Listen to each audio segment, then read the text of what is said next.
2013년 개사년 새해를 맞이한 교우 여러분들에게 하나님의 크신 은총이 넘치시기를 축원합니다.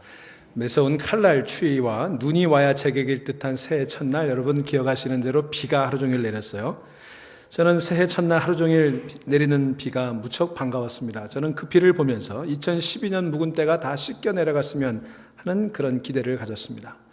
묵은 때를, 마음의 때를 비가 무슨 수로 씻어내겠습니까마는, 그러나 그렇게라도 묵은 때를 씻어버렸으면 하는, 그리고 새해를 깨끗하고 새로운 마음으로 맞이하고 싶어졌습니다. 사랑하는 교우 여러분, 지난 한 해 동안 여러분들 삶 가운데 잘라버리고 잊어버려야 될 일들, 씻어버려야 될 일들 다 떨쳐버리시는 여러분 되시기를 빕니다. 가슴 아팠던 일들, 힘겨웠던 일들, 정월 초하루 날 내렸던 그 비에 다 씻겨 내려간 줄로 믿습니다. 그러나 한편으로는 잊지 말아야 될 일들이 있습니다. 가슴속 깊이 새겨야 될 일들이 있습니다.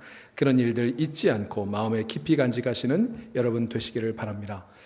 5 손가락이 함께 모여서 자기 자랑을 하느라고 여념이 없었습니다. 첫째 손가락이 얘기합니다. 내가 최고야, 내가 엄지니까. 둘째 손가락이 이에 질세라 자랑합니다. 무언가를 가리킬 때 내가 하잖아, 나 없이 얼마나 불편하겠어? 그러자 세 번째 손가락이 얘기합니다. 그러지 마, 나란히 놓고 봐라, 내가 가장 크고 내가 가장 중앙에 있잖아. 네 번째 손가락이 잘난 체하며 이렇게 대답합니다. 약혼이나 결혼 같은 귀중한 사랑을 서약할 때 내 손가락을 사용하신 거 생각해 보지 않았니? 자, 이렇게 4개의 손가락이 저마다 자기 자랑을 내놓았지만 마지막 남은 새끼손가락, 별로 자랑할 것이 없을 것처럼 보였습니다. 그런데 그 마지막 새끼손가락이 당당히 이렇게 소리쳤습니다. 야, 그러지 마, 너희들 나 없으면 불구자야. 여러분, 우리의 삶도 마찬가지가 아닐까요? 이렇게 5개의 요소가 다 골고루 섞여 있어야 되는 것입니다. 자, 엄지라고 하는 것, 그것은 자기 스스로 최고라고 생각하는 겁니다. 대표적인 것이 가문의 자랑, 전통 같은 겁니다. 우리들 한국 사람들은 가문 얘기 많이 하죠. 어떤 교회 목사님 얘기를 들으니까 그 목사님이 성이 이씨인데 그 목사님들 이순신 장군이 한국 역사에서 가장 뛰어난 인물이라고 얘기하면 그 교회 김 장로님이 아니라고, 김유신 장군이 최고라고 두 분이 맨날 티격태격 한답니다. 우리 교회도 토요일 날 청소하고 식사할 때 보면 광상 김씨하고 김해 김씨하고 맨날 싸우는 거 볼 수 있어요. 이처럼 우리 모두에게 다 자랑이 있어요. 엄지가 있습니다. 두 번째 손가락은 뭘 가리킬까요? 각자 소유한 꿈이 아닌가 생각해 봅니다. 무언가를 가리키고 무언가를 지향하는 꿈. 여러분, 지난 1년을 보람나게 지낼 수 있었던 것, 자기 나름대로 다 꿈이 있기 때문이 아닐까요? 금년에도 그 꿈을 간직하고 이루시는 여러분 되기를 소망합니다. 세 번째 손가락은요, 자기만의 독특한 경험 같은 걸 거예요. 내가 맞이한 경험, 내가 했던 경험, 다른 누구도 해보지 못한 것 아니겠습니까? 나를 나로 자라게 한 경험이 바로 세 번째 손가락일 거예요. 새해도 우리는 각자의 자기만의 경험을 쌓아나가게 될 것입니다. 그리고 그 경험이 나를 나 되게 할 거예요. 네 번째 손가락은 약속을 상징합니다. 사실 우리들의 삶은 약속으로 이어져 있지 않습니까? 엮여져 있죠. 새해에도 하나님과의 약속과 이웃과의 약속이 원활하신 여러분들의 삶은 활짝 피어날 수밖에 없을 것이라고 그렇게 믿습니다. 자, 이 4가지만 있어도 우리의 삶은 완벽해 보일 것 같지 않습니까?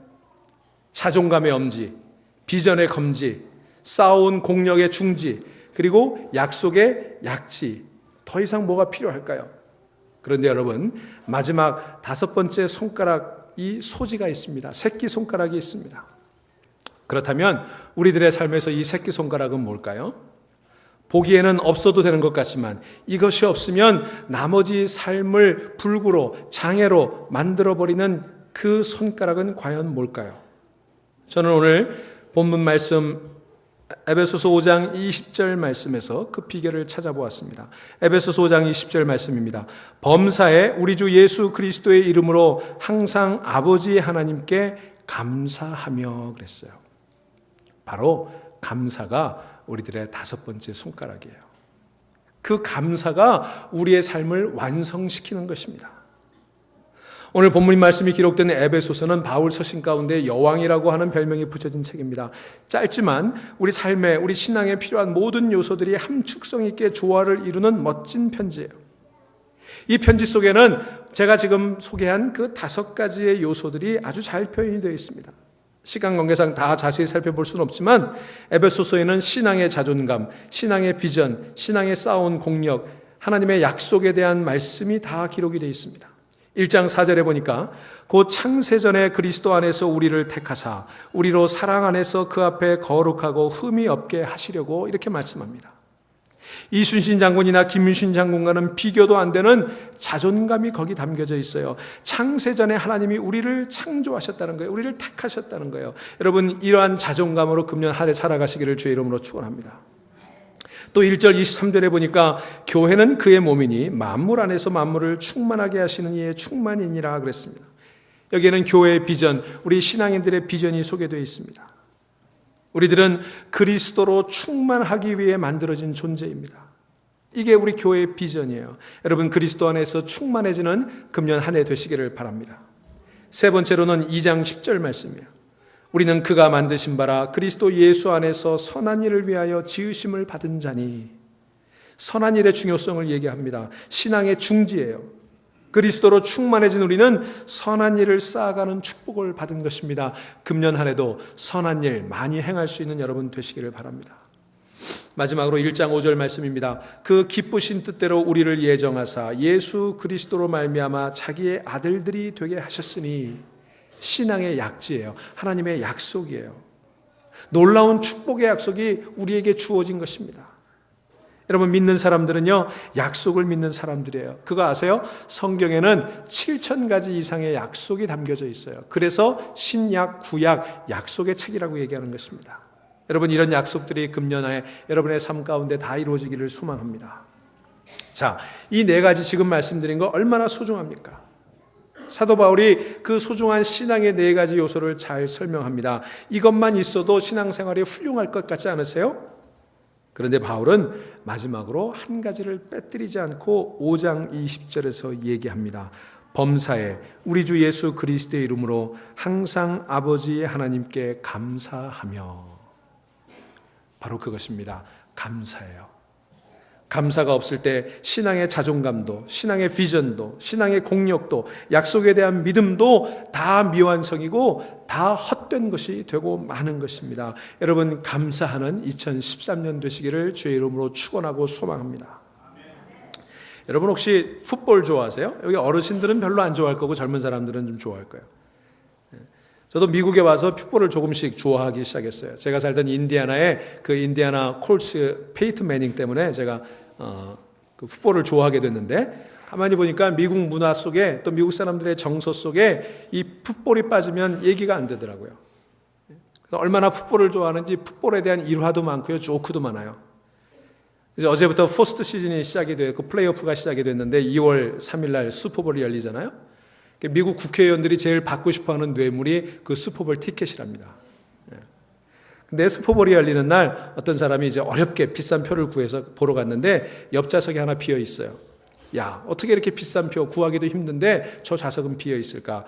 가만히 보니까 그 옆에 어떤 신사가 혼자 앉아 있습니다. 그래서 그에게 묻습니다. 혹시 이 빈자리가 당신과 일행이십니까? 아, 예. 그 자리는 원래 제 아내의 자리였습니다. 아, 그래요? 근데 왜 같이 못 오셨나요? 예, 제 아내가 그만 죽었답니다. 아이고, 저런, 죄송합니다. 그런데 아내가 돌아가셨으면 다른 자녀들이라도 함께 오시지 왜 이 비싼 자리를 비워두셨습니까? 그러자 그 신사가 대답합니다. 아, 오늘이 아내 장례식이라 다 거기 가버리고 말았습니다. 그 정도로 미국 사람들이 풋볼을 좋아해요. 금년에는 애틀랜타 펠콘스가 잘하기 때문에 참 기분이 좋은데 슈퍼볼 우승할 수 있을 것 같아요? What do you think? 아멘. 예. 자, 이 플레이오프가 시작이 되면 미국 언론들이 온통 이 플레이오프에 진출한 팀들의 경기력을 분석을 하고 누가 우승할까, 누가 이길까 이런 것들을 이제 비교하곤 합니다. 대개 5가지로 평가를 해요. 첫째는 쿼터백입니다. 풋볼에서 쿼터백이 굉장히 중요하거든요. 두 번째는 공격력을 분석합니다. 그리고 세 번째 수비력을 분석하고요. 네 번째 코치를 얘기합니다. 풋볼에서는 코치가 작용하는 비중이 굉장히 커요. 그리고 다섯 번째가 있는데 다섯 번째는 뭐라고 딱 말할 수 없어서 intangible 그럽니다. 보이지 않는 어떤 요소. 딱히 말로 할 수 없는 어떤 것. 제 아무리 쿼터백이 뛰어나고 공격력, 수비력, 코치가 훌륭하다고 하더라도 보이지 않는 어떤 그 힘, 이 인텐저블 하는 것이 없으면 이길 수 없다는 거예요. 우승할 수 없다는 거예요. 바로 이 인텐저블한 보이지 않는 어떤 부분이 있기 때문에 운동 경기에서 항상 의외의 결과가 나오는 거예요. 그게 없다면 사실은 재미가 별로 없을 거예요. 그죠? 여러분 모든 스포츠가 마찬가지 아닙니까? 강팀이 맨날 이기고 맨날 우승하면 뭐가 재밌겠어요? 여러분 뉴욕 양키즈가 매일 야구에서 우승하는 거 아니잖아요. 잉글리시 패트리어스가 늘 풋볼에서 우승하는 거 아니잖아요. 마이애미 히츠가 늘 농구에서 우승하는 거 아니에요.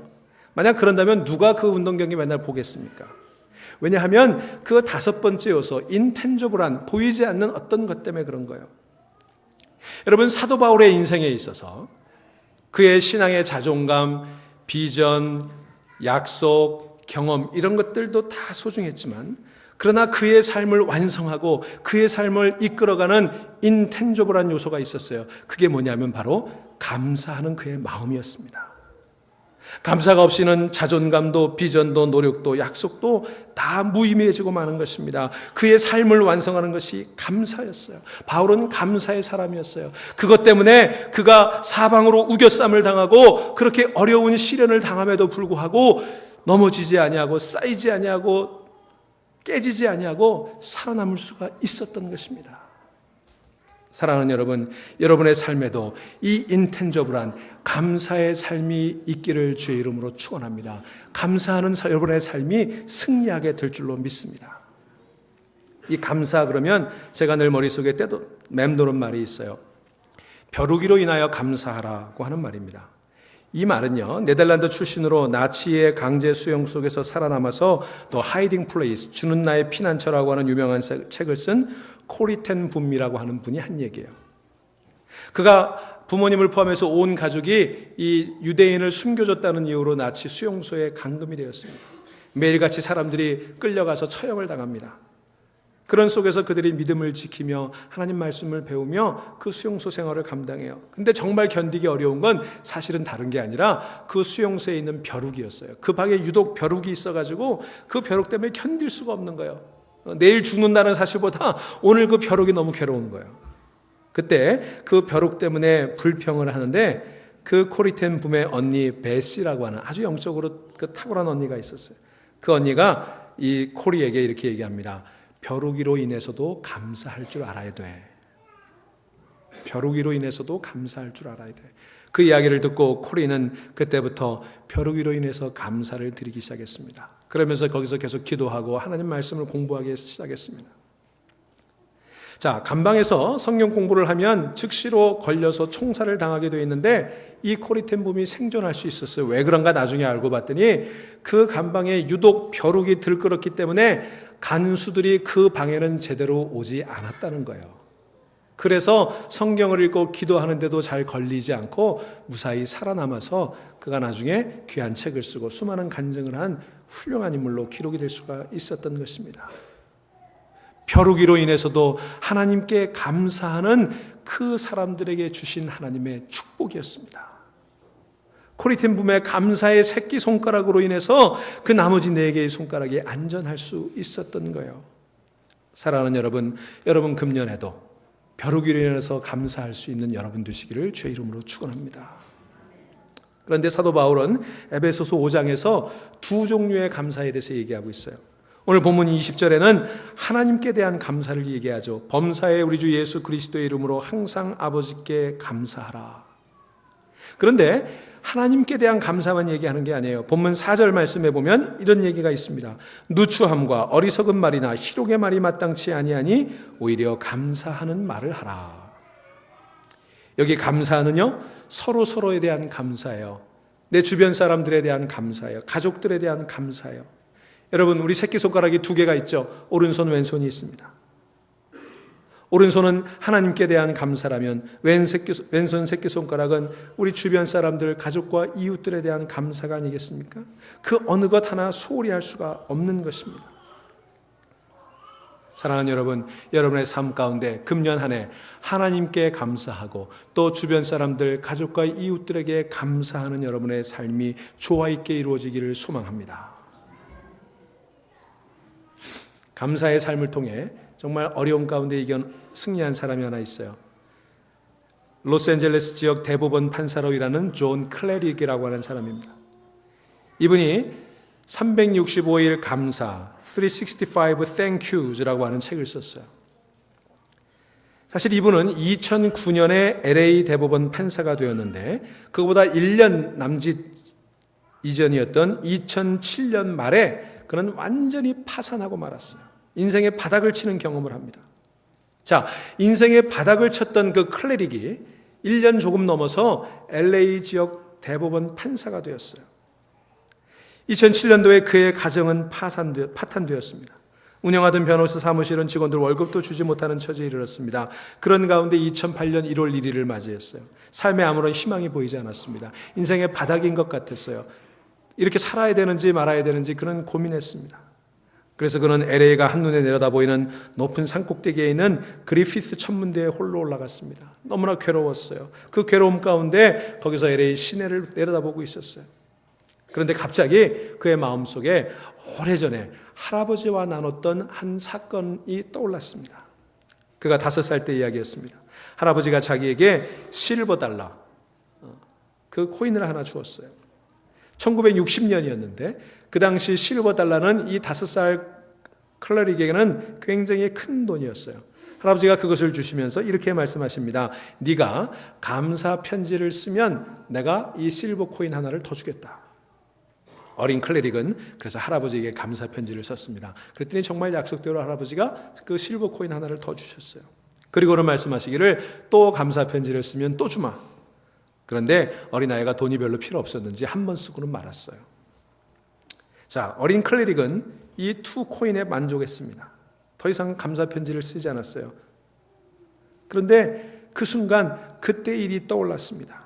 50여 년이 지난 2008년 1월 1일 인생의 밑바닥을 치고 인생이 파탄의 직면에 있을 때 그가 높은 산에서 낙심해서 세상을 바라볼 때 그때 할아버지가 떠올랐던 거예요. 땡큐 편지를 한 번밖에 쓰지 못했던 자기 자신의 어리석은 모습이 떠올랐습니다. 그리고는 그때 그가 결단합니다. 이제부터 내가 매일매일 감사 편지 한 통씩 쓰겠다. 그게 그의 새 리졸루션이 됐어요. 새 결심이 된 것입니다. 그래서 클레릭은 1월 3일 첫 번째 감사 편지를 씁니다. 비록 힘든 2007년이었지만 그래도 크리스마스 때 받았던 몇 개의 선물이 있어서 그 선물을 보내준 사람들에게 감사 편지를 쓰기 시작했어요. 그런데 그 선물을 보낸 사람 중에 그가 좋아하는 커피를 만들어 먹으라고 그 아들이 커피 메이커를 선물했어요.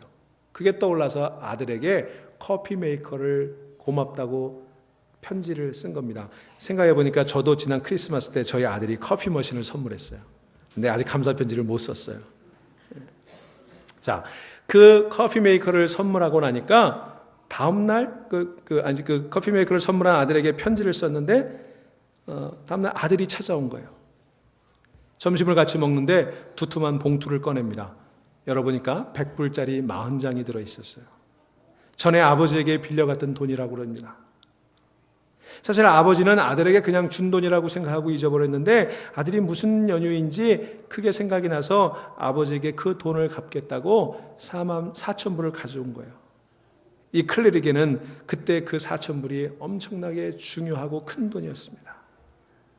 자, 그 후에 클레릭은 어떻게 되었을까요? 당연히 신이 나서 매일 감사의 편지를 쓰기 시작합니다.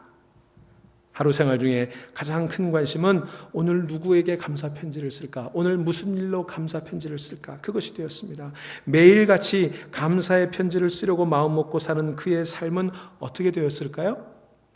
2008년 1월 1일 세상을 절망하고 인생의 밑바닥에서 낙심해 있던 그가 불과 1년 남짓 2009년도에 LA 대법원 판사가 되었던 것입니다. 그게 감사의 위력이에요. 정작 클레릭 판사는 본인이 대법원 판사가 된 것이 그렇게 자랑거리는 아니라고 얘기합니다. 그가 받은 축복은 그 LA 대법원 판사가 된 것보다 훨씬 더 큰 것이라고 고백합니다. 그의 축복은 자기가 감사 편지를 쓴 이후에 누리고 있는 축복의 작은 일부분 뿐이라고 고백합니다. 그의 삶 전체가 바뀐 것, 그의 삶이 새로운 소망을 갖게 된 것, 그의 삶의 자세가 달라진 것이 더 큰 축복이라고 얘기합니다. 그래서 클레릭 판사는 감사 편지의 위력을 간증합니다. 그는 새끼손가락을 되찾았고 그 새끼손가락으로 말미암아 온몸이 완전해지는 축복을 누렸던 것입니다. 사랑하는 교우 여러분, 여러분들에게도 두 개의 새끼손가락이 있습니다.